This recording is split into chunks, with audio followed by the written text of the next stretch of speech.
In today's video, I'm going to teach you how to sign and stamp a PDF document electronically in Adobe Acrobat DC. It's a straightforward process and a real time saver when you need to sign documents without the hassle of printing them out. Let's dive into step-by-step instructions to help you get the hang of it. First, begin by opening your PDF document in Adobe Acrobat. Make sure you have the document you want to sign already saved on your computer. When you open it in Acrobat, you'll see a toolbar at the top of the screen. This is where we'll start performing our electronic magic. Next, you'll want to focus on the toolbar above.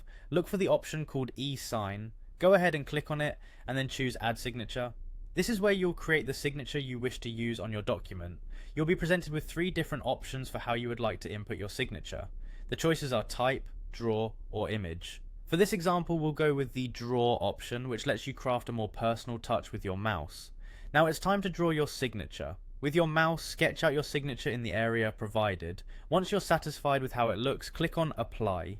If it doesn't come out as perfect as you'd like, you can always redo it. Just take your time until you're happy with your digital penmanship. After hitting Apply, you'll move your signature to your document. Simply click on the spot in your PDF where you want the signature to appear. If it doesn't fit just right, you can easily resize it by dragging the edges of the signature box. Make sure it sits perfectly on the line or space designated for a signature. Once your signature is set, it's time to add a stamp. To do this, return to the main toolbar and locate All Tools. From there, select Add a Stamp.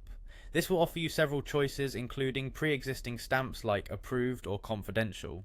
If you're hankering to get a bit creative, you can opt for custom stamps to design your own, but for now we'll use a standard one.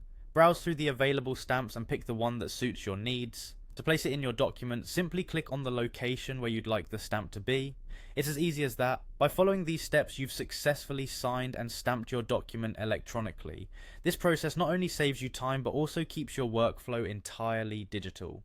Thanks for tuning into this tutorial, and I hope you found it helpful. If you have any questions, feel free to leave a comment and be sure to check out other tutorials for more helpful tips. Happy stamping!